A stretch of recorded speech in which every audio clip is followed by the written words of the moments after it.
We know Social Security is in trouble in the United States, and we're looking at different ways of solving it. We've done shows on it in the past, but most recently, and I say recently, July of 2026, President Trump was caught saying something about the interest level in what Australia is doing with their retirement system. And I thought, wow, that would be an interesting change of direction because Australia's system is similar yet very different than what we do here in the United States. So today I want to go through some of the key differences, what's working in Australia, what's not, how it relates, and whether or not you need to be aware of it, because I do think you do. You need to be paying attention to this because some of the things that have already happened in this country are moving toward what they're doing in the land down under. All right, let me bring in my co-host, Tony. Welcome to the show. Wow, Dan, it's funny you should mention Down Under. I was just listening to Men at Work. I don't know if you can hear that, but we're going to... You see, Dan, I was traveling in a fried out Gumby. I don't know what that even means. On a hippie trailhead full of zombie looking for my Social Security benefits. Hang on, she took me in and gave me breakfast. Dan, I just have one question for you. Let's listen to this.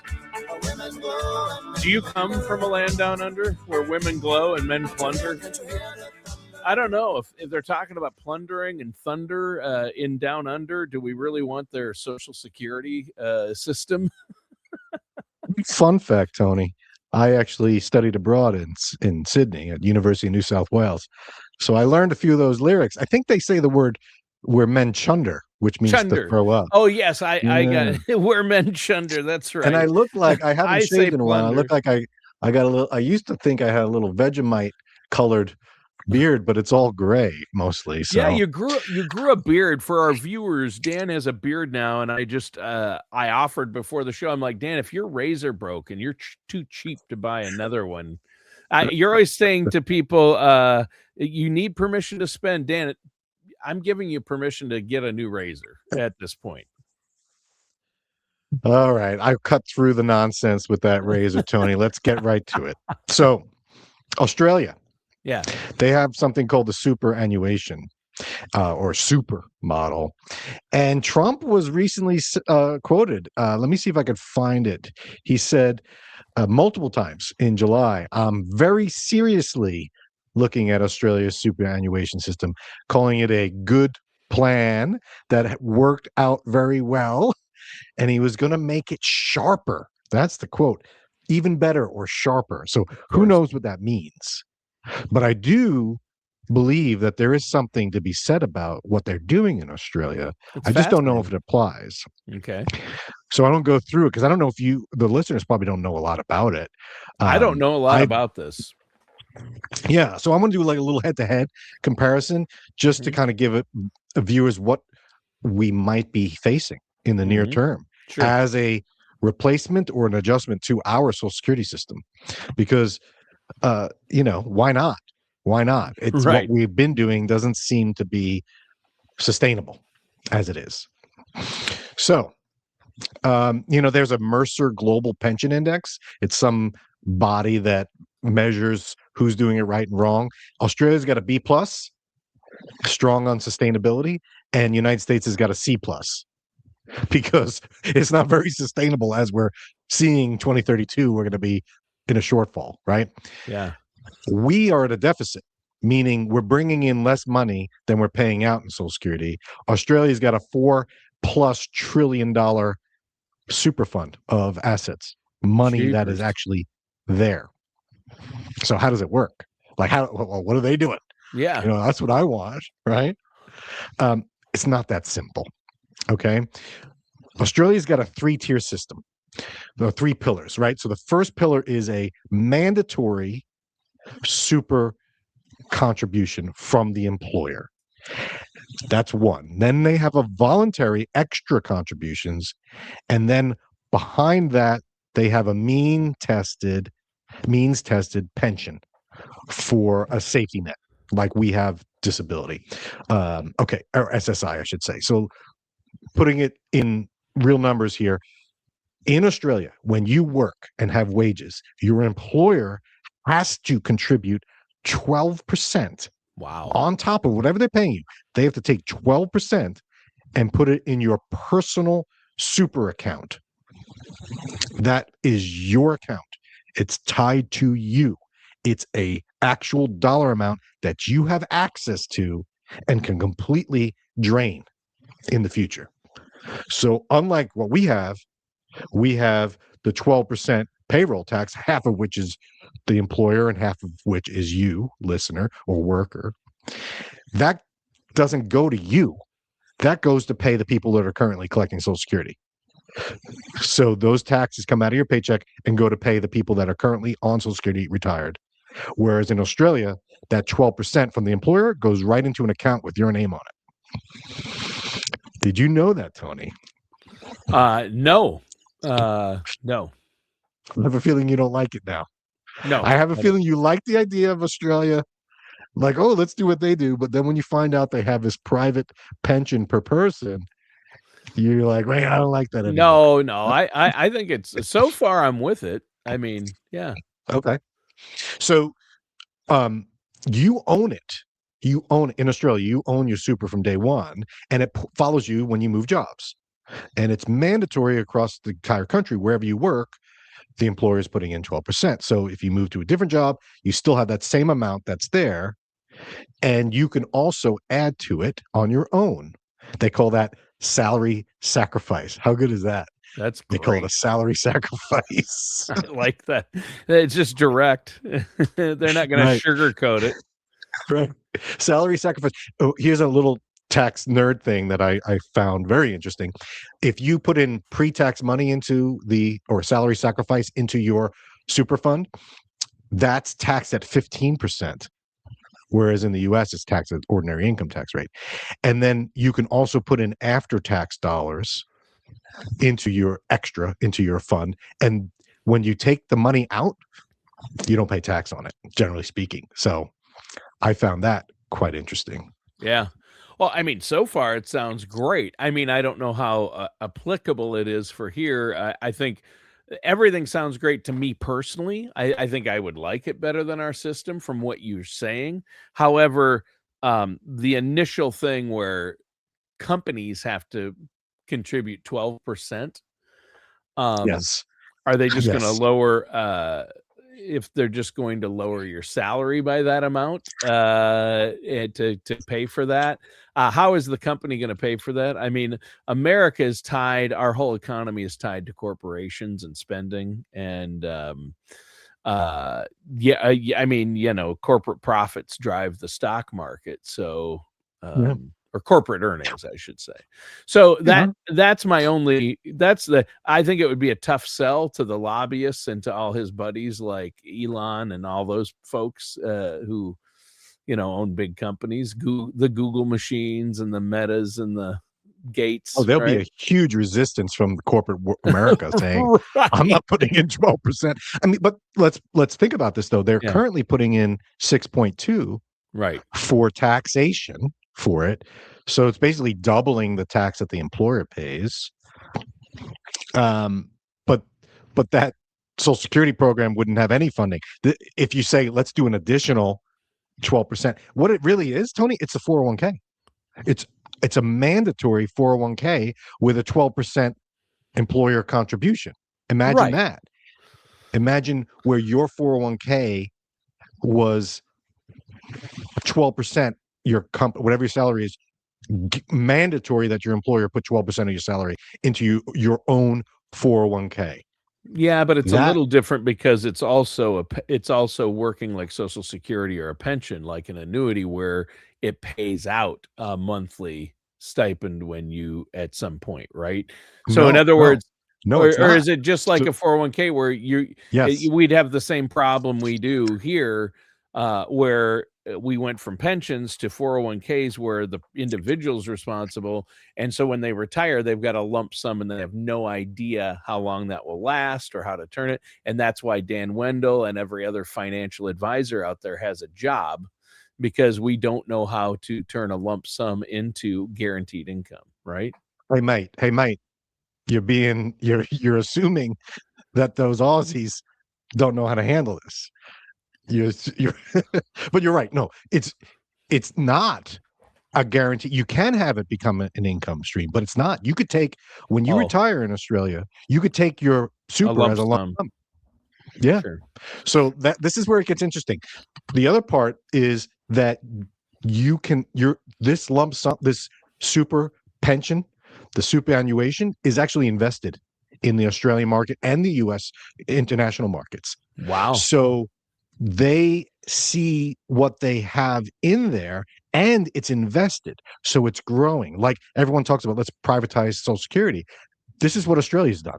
Mm-hmm. They take your pension or your savings in this super and they invest it and they get decent returns over the past 10 years. It's been 8% or so.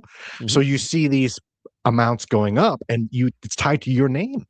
So you see the light at the end of the tunnel. There's my lump sum. Or but they do offer monthly. They do offer a lifetime income stream as well as an option. So there's two things that are happening. Okay. The first is this superannuation. So you can't touch it until you're 60, and they don't have as many exceptions like we do in the U.S. Right. You know, the 72T, you're 55, retirement. You know, disabled. You have to be either at 60, you have to be fired, let go, no longer working, or you have to be permanently disabled. Okay, you can't just be like, I'm retired, I'm going to take it at 60. Between age 60 and 64, they allow you a 4 to 10% withdrawal rate, so you can't take it as a lump sum. But once you hit 65, free reign, lump sum. So my thought is, oh, well, they'll run it like you said, Tony. 65, take it lump sum.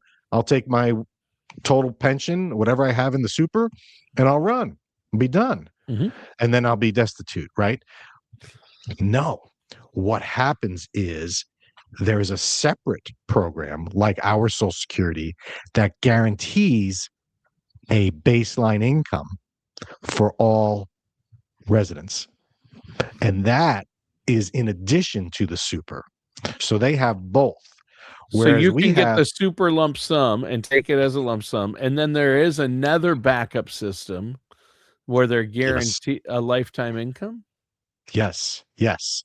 So how do just they by the way, that? that super is like a 401k. You choose your risk level and you can have an 80-20 or a 20-80. If you know, bonds to stocks, stocks to bond, you can change. You can have international, domestic, whatever. So that's growing. And so there's some risk there.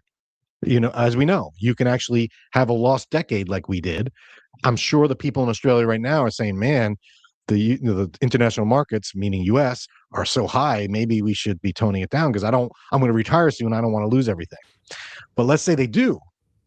There's a separate plan, which is funded by the government of Australia. And that is the same revenue, general revenue that pays for their hospitals and schools and such. That guarantees a lifetime income for anyone that has, and it's means tested. So they look at your income and assets. Sure.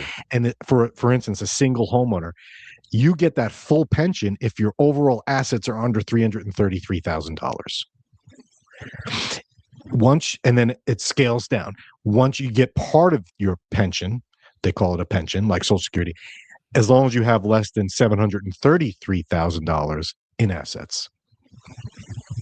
So if you have a big 401k or superannuation there, you don't get any additional benefit. Sure. So if you have $1 million of investable assets, you don't get a pension. If you have more than 733,000, you get cut off. If you're a homeowner, if you don't have a home, if you're a renter, then they raise it up to $1 million. So they include the value of your home in this calculation. So if you look at it this way, Tony, okay, I have my superannuation, my 401k, which I'm getting a 12% from the government, and it's growing. I can add to it all I want personally. Now I have $1 million pension. I don't get anything else. But what you could do at 65 is you take that $1 million pension and you spend it. You go on luxurious vacations to visit your relatives in northern Minnesota in the United States, and then you fly home, and the next thing you know, your $1 million is 500,000. As soon as your pension or your total assets go below that amount, now the government kicks in their monthly paycheck to you. Kind of weird. So you could do both if your assets are low enough. So what the country is basically saying is you pay for your own retirement until your assets fall below our predetermined level. And then once you've hit that, then the government of Australia will pay you a pension. Lifetime income. Yeah. So that other thing is a safety net. It's a safety net. But if you think about it, it's $333,000 of assets isn't destitution like it would be, and they pay more. They pay $1,200 per fortnight. Ooh, fancy per fortnight. For the non-Australians, that means every 2 weeks. All right. $31,000 a year is the pension, the full pension for an individual. Sure. Which is higher than the average Social Security check. Yep. So they're paying more. So really, the government of Australia is paying more out than our government is paying. If you look at it, just the average Joe. Yeah, because our average is around 2,000. It's actually a little less. So, yeah. Right. So they have a defined benefit. I mean, defined pool of money that you get, and a baseline if you assets go below. Whereas in the United States, it's all a formula, and you're paying the pay as you go. You're paying the people that are collecting. So, could this work in the United States? And I think this is where Trump is going. He's like, oh, I just did what do they call them? The Trump plans, kid plan, whatever.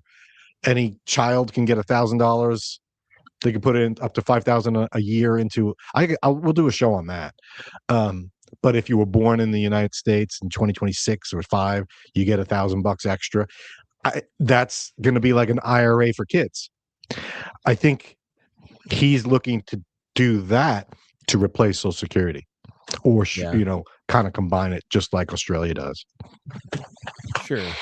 Yeah, it's interesting. I mean, I don't know if it would work on the scale for the United States. Plus, that 12% contribution from corporations is going to be a tough sell. Oh, yeah. Well, you're right. The scale, there's 27 million people in Australia, and there's 343 million people in Australia. Right. 13, 14 times the amount of people. A little different. So, huge difference. Just in sheer volume, because already Australia's struggling to keep track because they have a look back period, 5 years. Because I was thinking to myself, what would Americans do? All right, I'm going to have my 12% going into from my employer. Now I have, $1 million. Let's just use round figures and say I have $1 million built up over my 40-year career. As soon as I retire at 65, lump sum, $1 million. I'm renovating my house. I'm buying a new car. I'm spending it. I'm giving it. I'll give it away. I'll send it to my relatives in Minnesota, Now it's gone. Oh, I spent it all. Sorry. Now give me my $33,000 a year from the government. And so people would do that. And I'm cynical, but I think most people would do that. Yeah. They want to double dip. Yep. Right? Of course they do. Right. So what do they do to combat that in Australia? Well, it's an honor system, and they look at the past 5 years of gifts. So if you give, I think it's more than 10,000 a year, they say, well, where did that go? And then you have to say, oh yeah, I gave it to my friends. Well, then you have that look back period of 5 years that counts against you. You don't qualify. That those assets get added back so you don't fall below. Right. And then you have to be a resident of 10 years of Australia. So you can't just show up and get the pension. Yeah. Whereas, though, if you think about it in the United States, if you don't put any money into Social Security, you're not getting anything back. You'll get SSI, which is about $990 a month. So, and that's a $2,000 limit. So the Australian system has double the amount, at least double the amount of income baseline, and you can have $400,000 of assets versus $2,000. But you said it right off the bat, Tony.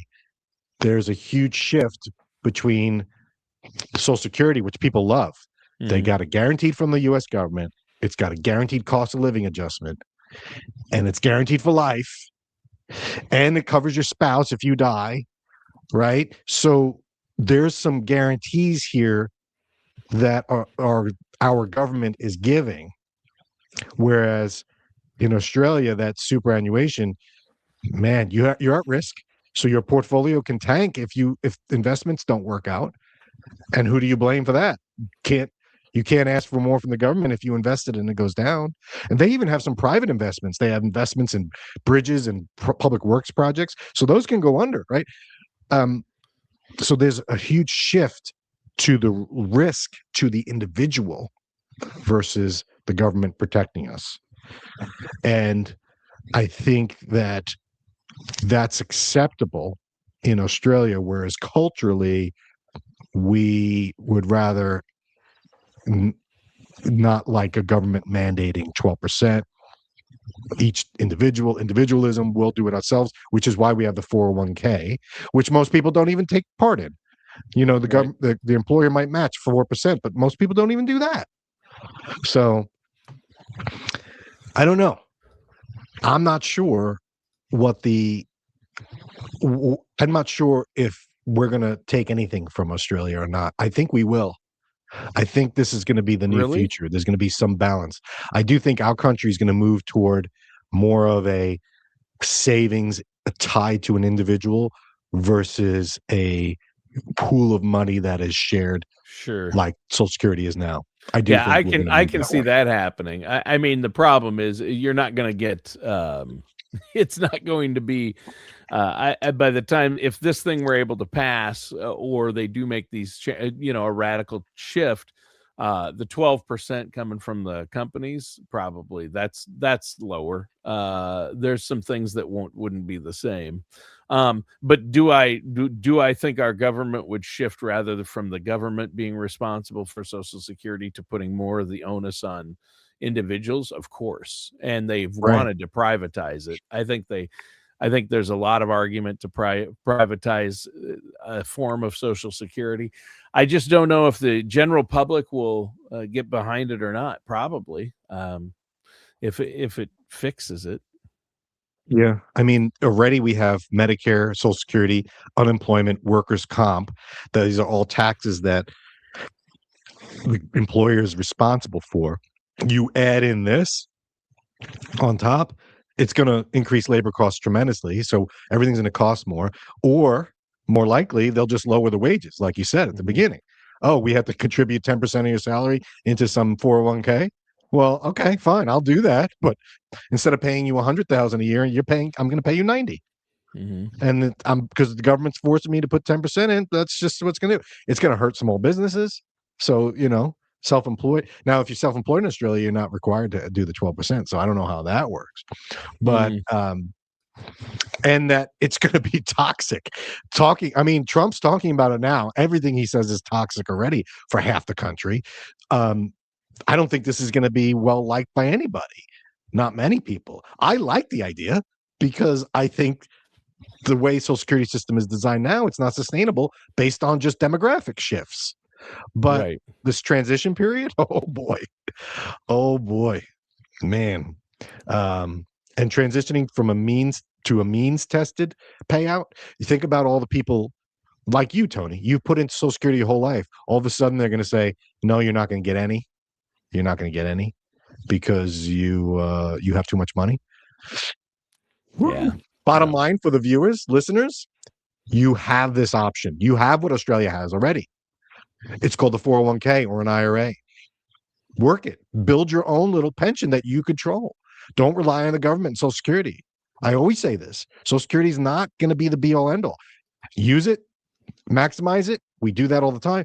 But be self-sufficient and build your own nest egg outside of the government program, because that's the only way you can ensure your future is to be self-reliant, as hard as it is to say.